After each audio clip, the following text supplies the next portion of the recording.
Welcome back to Tony Martignetti nonprofit radio coverage of Fundraising Day 2011 at the Marriott Marquis in New York City. My guest right now is Samantha Cohen. She is Director of Principal Giving at the American Civil Liberties Union. Samantha, welcome. Welcome, thank you. It's a pleasure to have you.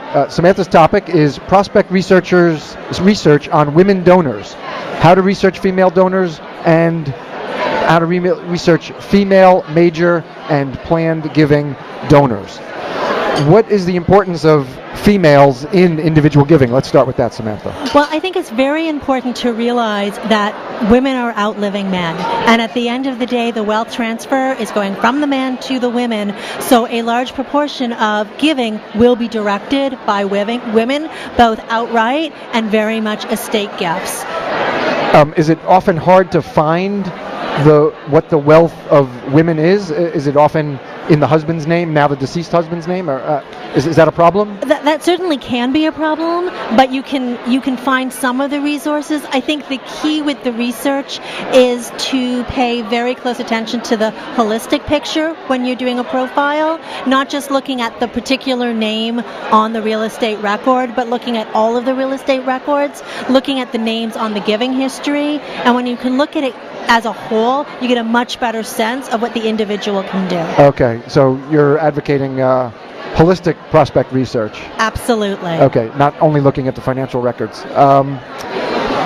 Your part of the workshop was really about using the prospect research on women to best advantage.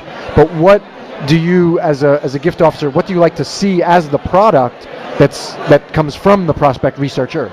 So I am very dependent on prospect research. Okay. I am certainly interested in the wealth indicators. I'm looking at the estimated wealth capacity, the gift capacity, but I am as interested in the indicators that tell me about giving priorities. So I'll give you a very good example. Please. We had a fabulous case study that I talked about today, and the research showed some great wealth. All of the real estate was in the husband's name. All of the giving history was in both of their names, and the giving seemed to be, to a certain extent, schizophrenic. It seemed to be all to human and health services and education for half the gifts, and the other half of the gifts were women's rights and reproductive rights. And that didn't make sense holistically. Yeah. So I used that to drive a lot of questions, asking the couple individually what their priorities were. Came to find out the only thing they shared was the ACLU, my organization, and that in fact we were their single biggest shared priority, which when I looked at their other giving based on research were 5-figure gifts, suggested to me that there was a 7-figure gift for us. Yeah. So that's a great example of, you're talking about researching female prospects, but again, holistic approach, you have to be talking to the husband as well if he's still living. Absolutely. Yeah. Absolutely. What about other family? Are you often involved bringing in other family members aside from a spouse? We are very involved in doing multi-generational giving, and we actually talk sometimes to 3 and 4 generations of families. And it's very interesting that families, when we're dealing with wealth at the top 1%, top 10%, that those families often are having formal meetings, formal discussions, and learning about who the power players are within those discussions, within those families, is incredibly valuable. We had done an older child, for instance, might be very influential to the mother and father. Absolutely. We had done some research and found that the man was in the health insurance business, very, very wealthy. All of the money was his, and he had generated it. But in conversations with him, came to find out that the family, he, his wife, and the children make the decisions as a family, but that it's very democratic, and the women in the family actually usually outvote the man. Okay. So instead of continuing to meet with him alone, I asked if I could come and meet with the women. All right. So the role of women is not only because greater longevity. No, not at all. They're making a lot of the decisions. Right. Now, you said you are very interested in the wealth indicators. What do you sort of specifically like to see from prospect research as you're preparing? I want to see if there is political giving. If there is political giving, I'm looking not just at amount, but who and what they're giving it Sure. to. I want to see real estate. I want to see publicly traded company information. I'm also interested in news articles about why companies were founded. That's particularly valuable when I'm dealing with a woman and she has owned and founded her own company, finding out more about why she created that company. And there are often profiles in business journals and community journals. Mm-hmm. That information can be very directive into in having these conversations. Is there value in well, clearly there's value in the financial information. Are you reluctant to meet with someone before you have some prospect research on them? What's your personal predilection that way? So I want to have something. I want to know some of what I'm going into, but I'm not going to have the lack of that information stop me from meeting. Yeah. So some people you can find very little and some you can find nothing. It's not going to stop me from having the meeting. There is nothing more powerful than standing face to face with someone and asking the questions. And how important do you find the meeting to be in feeding back to prospect research?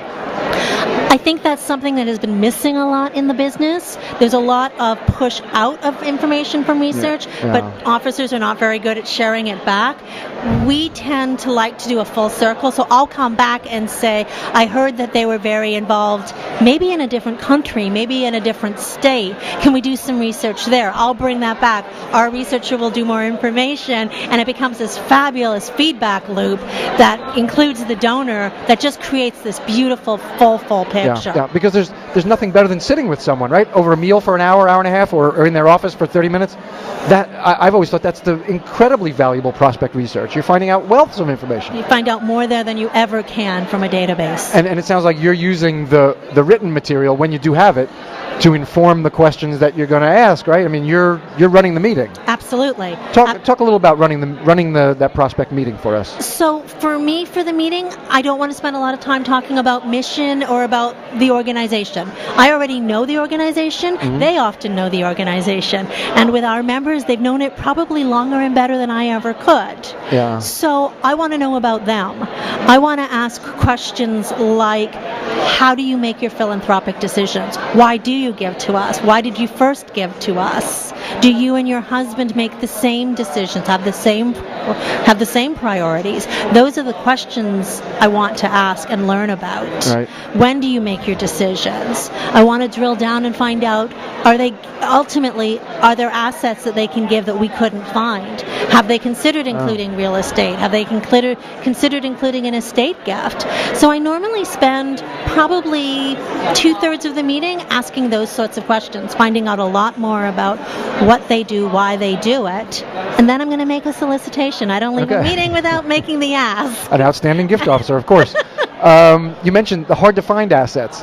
What kinds of questions do you ask to try to find out about what's not so public? So one of the things that we're seeing a lot of now as the economy is starting to finally tick up is an increase in IPOs. Companies are starting to go public again. Let's identify that now. On Tony Martignetti Nonprofit Radio, we have jargon jail. I would hate for you to be I don't want to go to subject jail. to jargon jail. Right. I don't have my keys. I sometimes have warden keys, but I don't have them. Okay, so just define IPO for people. So an IPO, it's an initial public offering, and it's when a private company is listed on a public exchange. The Dow Jones, the NASDAQ, on a public exchange so that the public can invest in it. It brings in a huge influx of cash to the business and becomes often a liquidity event, an opportunity for the owner before the company was private to get some of their investment out. Yes, okay. And so there can be some significant tax benefits, there can be some tax considerations. If you think of it as a year in which you have more money, what do you do with that money? Mm-hmm. So how do you get to well, you would know, I guess, from the research that they do own a privately held business. I will, and that's normally about all I know. Okay, so how do you go from there? I will ask questions about how the business is doing, what's going on with the business. From research, I will also often see an uptick in marketing material. So all of a sudden, there are more news articles on the business, there's more press, and there's no reason why after 10 years in business, they should be in every business journal for the last 6 months. It suggests to me they're trying to build their brand and something is going on. So I'll actually ask about that. And then at that point, someone could often say, well, we're on the verge of going public. And then I can have a whole different conversation. Do you want to give stock now? Do you want to give stock after? There's a whole different conversation. So I'm looking for information to know where the business is. Conversely, I could also be looking to hear that someone is divesting themselves of a private business. They're retiring. They're going to give it to their kids. That's a whole different liquidity event. So I'm looking for those, and that's information that I can find sometimes from research, but much more from the conversations. Yeah, that's an outstanding example of using the research to go much, much deeper in your meeting. This is Tony Martignetti, nonprofit radio coverage of the fundraising day 2011. I'm with Samantha Cohen. She's Director of Principal, do I have that right? Principal Giving? Principal Giving. At the American Civil Liberties Union. And we're talking about prospect research for females, for female prospects, and using that research wisely. I'll ask you sort of a softball question. What else would you like to say about using the valuable research? I think that we need to use the research we have. We need to be careful. We need to be analytical in that research. But we can't depend solely on research. Yeah, okay, so great. Yeah. Lack of research shouldn't stop you from getting out the door. That's right. And how much of your time would you say you spend out of the office? Not nearly enough, but I would like to be out of the office at least 75% of the time. Okay. And what is it that keeps you in when you'd like to be out? Or if you don't want to say that so much, what strategies do you have for getting more time out of the office with donors and prospects? How do you minimize that office time to get you more out? A targeted portfolio, so really weeding out the prospects in the portfolio that aren't going to produce. So I'm doing a lot more qualifying meetings to look at people to figure out, no, this person is not going to be a major donor, and I'm removing them from the portfolio so that my portfolio is becoming much more targeted, which allows me to spend more time with fewer people but produce better results. Okay. And as you're meeting with those better prospects, let's go back to the cycling back of information to the prospect research team. Do you use a call report for that, or do you have a sit down? What's the mechanism for getting that information back to prospect research? So the formal mechanism is a contact report that I write within 24 hours of the meeting. Memory, things get lost, so I write it down very quickly. I get that into our database very quickly, and then I'll often go and sit down with our prospect researcher when I've had a particularly illuminating meeting and share with her the types of things that you wouldn't necessarily put into writing. Yes, okay. And might that conversation include people that the person knows who maybe ACLU knows or doesn't know, but your prospect knows them? Absolutely. Connectors and new prospects are things that regularly come up in our donor meetings that we share, not just one-on-one with our prospect researchers, but as a Major Gifts team, we often have conversations about that. And your portfolio, what's the age range of your portfolio? I have donors in their 20s. I have donors in their 90s. Okay. So we are full across the board. Our average donor is in their 60s, but the age of our large donors is quickly decreasing. So we're getting people in their 40s and 50s. It has as much to do with our targeting and multi-generational conversations as anything else. Okay. The conversations, the meetings that you have with women, let's focus on women. That's the subject of your seminar. Women in their 80s, 90s. How do you talk about their deferred or planned giving? How do you open that conversation with them? So once somebody reaches their 80s and 90s, they've often already got their plans sorted out. So it's a little late to be asking to be included in someone's estate, although we certainly wouldn't shy away from making the ask. It is a little late. But if we talk about people, women in their maybe a little younger, in their 60s and 70s, we're talking about a similar generation. I'm often asking questions about what they want to leave behind as a legacy. And I'm asking questions about, do they want their gifts and their legacy to reflect the life that the woman maybe shared with her husband? Is it about honoring his memory? Is it about honoring him? Or, as we often find, once the husband passes away, the woman has a different focus and wants to make gifts that matter to her. So asking about priorities and legacy and what message they want to leave behind to their families and to the world, that's often what the conversation is about. How do you manage it if you're in that situation? The husband has recently passed. Well, let me ask: is most of your portfolio women, or is there? Do you know the proportion? I would say it's probably 65% women. Okay, just slightly more than half. Slightly more women. When you're dealing with a man or a woman whose spouse is recently deceased, and you suspect that it was the spouse who was the primary giver, primary donor to American Civil Liberties Union, how do you approach that surviving spouse?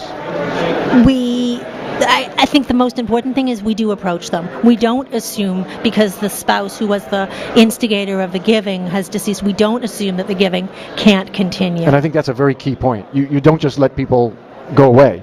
Exactly. And we don't leave them alone for months and years on end. Obviously, you need to be respectful and not be there the next week, but we want to let them know that we're still there and that we still care and we're still interested in them. And so we try to have a meeting pretty quickly. And often it becomes a nostalgia conversation about the husband, about why he gave, which will allow us to talk about, what do you share those same values? Are you as interested as your husband was in civil liberties? That conversation can lead us, well, my husband was interested in a particular area, but I'm more interested in this area of your work. So we can target our messaging. That's great. That's a home run, right? They're still interested in your work, just a different part of it. Absolutely. Or we may find they may not be interested at all, at which point we can talk about the possibility of a gift in memory of their loved one. All right, so still keeping the door open until they absolutely say no more giving to your organization. It's a tenacity tour. You don't really give up until you're actually shown the door. How many years do you have in individual giving? I've been doing individual giving for 15 years. Yeah, it shows. Senior gift officer. ACLU is lucky to have you, Samantha. Thank you. This is Tony Martignetti, nonprofit radio coverage of Fundraising Day 2011.